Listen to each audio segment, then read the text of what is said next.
So this is called kwa squatting. This is a very unique way of squatting coming from Tai Chi and Kung Fu. It's different to Western style squatting. So how we do this, we'll start off first of all with priming the glutes first. So your feet are shoulder width, and they're not totally straight, they're a little bit open, about 10 degrees. We want the feet to have a bit of a twisting sensation. If I let them move, it's like they want to do that. So I've got this torque going this way through my feet as if the little toes wrapping around the heel. So that's there.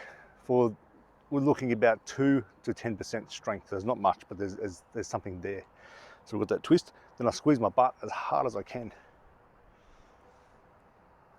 I squeeze like I'm trying to crack a walnut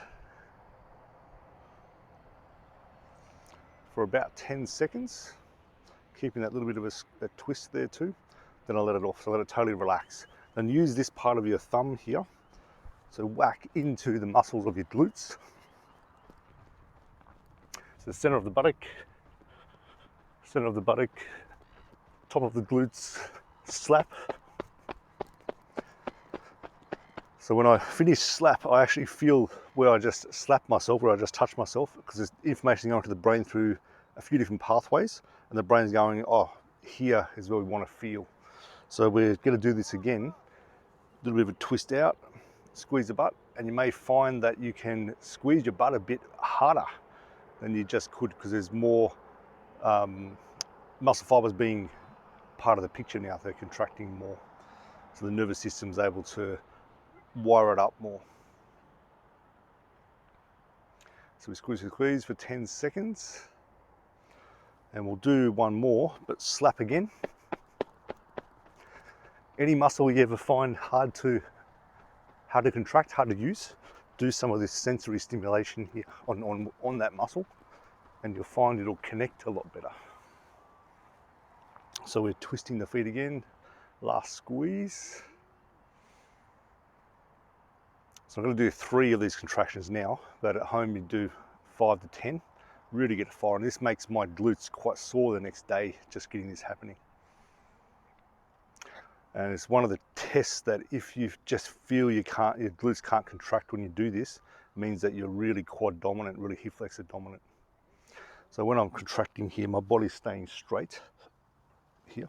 I'm not doing this, just staying straight through the whole spine and legs. Okay, so the glutes are fired up more, so the body will preferentially use the glutes rather than the quads and the hip flexors here. And I'm going to face you from the start here. So your feet about shoulder width and a little bit turned out, about that 10 degrees. And what we want is that as soon as your knees start to bend, your hips bend as well. So knee and hip bend this way. You're just doing little motions to start with. So it's like you're parking your backside on a chair. You're about to sit down. So what we want here is that the hip and the knee move together. What that looks like is as much as my knee moves forward, my pelvis moves backwards this way. So there's this relationship here. If I don't have that relationship, the knee goes forward and the pelvis goes straight down. This overloads my knee like crazy. This is not a good movement pattern. And if I don't let my knees go forward and just move from my buttock, it's a hip hinge, but for what we want to do, it's not that useful. It's just useful for teaching you how to move in your hip. That's all. So the knee and hip bend together. Your arms just relax by your sides, and you're not holding your spine, your shoulder blades back. So we actually let them just fall forward, like you're I'm done at the end of a day. That kind of position.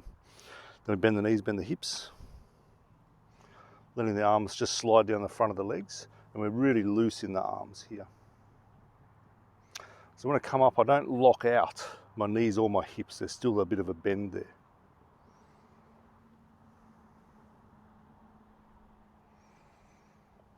And the head stays in line with your spine. So I'm not, as I go down, doing this with my head. There's just this alignment there still. So I'm looking a couple of meters in front of me here. So the next couple of points, your knee stays in line with your big toe the whole time. Okay, so it's in line with the big toe here. If I turn it in, my knee's in line with the boards here. This here, it even looks like a bad position. A lot of people actually walk like this to some degree. So we want to open the knee in line with the big toe. It's called joint stacking. So my hips are over my knees are over my feet. This allows a force to go through properly. So as you're doing this, your knees are just staying over your toes, in line with your toes, like a machine. Not making any kind of wobble, especially at the bottom. It doesn't do this, or one knee come in. So this is a motor control thing here. It's like, can your brain do that? It's usually not to do with glute weakness when that comes in. It's just a control thing. Okay. Next point, really important point, is the tripod, which I've mentioned before. So you want your pressure in your feet to stay in the middle of the heel, the knuckle of the big toe, and the knuckle of the little toe. So that tripod always has weight. All 3 points have the weight. So if I go down and I lose pressure in this point here, it'll lose that. It may look like it does that and the knee comes in, that's why it comes off the ground. Or it may just be I've lost pressure there. I've got pressure here and in my heel, but not in my foot. So I keep the pressure there. If the knee comes out too much, this starts to peel off, or I lose pressure. And if I go down too low for my level, for how open I am here, the heel lifts up. We definitely don't want that. Or we just lose pressure in the heel. I feel the weight go into the ball of the foot mainly, but the heel hasn't even lifted. So it's the look of the foot plus also the pressure going into it. Super important to protect your knees big time. So let's do a few more. So the hip and knees bend together, exactly together, not one than the other. Knees staying in line with your big toe, and the tripod has the weight there all the time. So it'll be the limit of how far you can go down is how much you can control these things.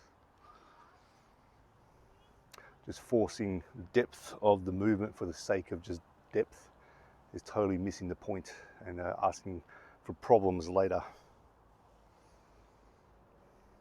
So the next point, we want to keep your toes relaxed and the tendons here. See how the tendons pop up? I hope that comes out on the camera. Tendons, or if you do this with your hand, you feel the tendons pop up here. We don't want this sort of look of the tendons sticking out. So as I'm moving, my toes stay relaxed and here stays relaxed. If my toes lift, the tendons pop up. It's just showing that the body's using the wrong muscles for this, that it can't relax, it can't release the foot to do a squat. Or the ankle's too active here, if that has to be constantly on, that tendon sticking up. So I'm soft, I'm passive, I'm solid in my feet, just having the pressure in the right spot. So we should work on that now.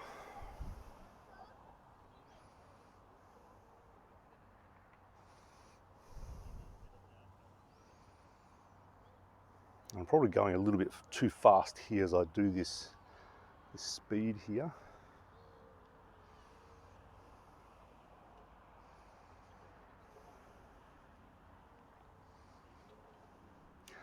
And the next really important point, this is what makes this movement different to other forms of squatting.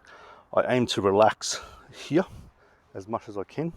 Relax my legs, relax my hamstrings, relax my buttocks, relax my knees, shins, feet. So it's totally soft. And of course, some muscles have to be used to do this, but we're learning to use less force in those muscles.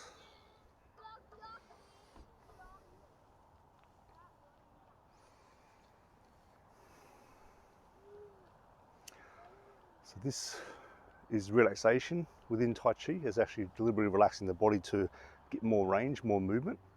And it's a technique called lengthening as well that comes from relaxation. So I'll show what I mean here. So maybe I get to here and I go, I can't go further because I feel too tight in my knee. Okay, so I'll relax my knee. Oh, it wants to let me sink more. I feel tight here. Oh, I'll relax there, it lets me sink more. I feel tight here. I relax there, let me sink. I feel tight through here. I relax there. So the relaxation, where it feels tight, you relax it. Doesn't mean you go down further instantly, but you're aiming to soften that muscle through these reps and you'll find that it actually gives you more space. It lengthens the fascia. It knocks out excessive muscle contraction where it's not letting the body move the way it needs to move or wants to move. And it's making a connection of the fascia throughout the whole body. So for some people, just the feet can't relax the feet, all of a sudden the whole body's more flexible because of the fascial connection throughout the whole body going through the feet. So that's the big one. We practice not having excessive strength to do this, because I can just lock up my pelvis, I can just lock my muscles on and just go, go down. That's fine. That's not the skill of this. It's, can I go down with relaxation? That's why the arms are loose here. And the lower back, it's okay to, we're not like this. We definitely don't want to be in this position. This here is a hip flex dominant pattern. So the back's got this central axis through it. It can even have a sense, for making it more obvious, of being rounded like this at the bottom. Okay, it's okay for this one. You just don't lift anything when you're in this position. That's a way of releasing the spine and making energy go down the front of the body into the ground. And that's one of the biggest differences why the Western squat is different to this. And as the final point here, so you practice till your legs are fried. Usually 20 to 50 reps is good to start with. Start off with 20, build up to 50. That's about 5 minutes worth of work. What you find after a while is that it feels like the legs, there's no muscles being used anymore. It feels just like the skin is moving, that your leg's like a hydraulic pump. And a weird feeling is like, feels like my pelvis, or in martial arts, the dantian here, is directly connected to the ground. It's like there's just a pump, it just wants to connect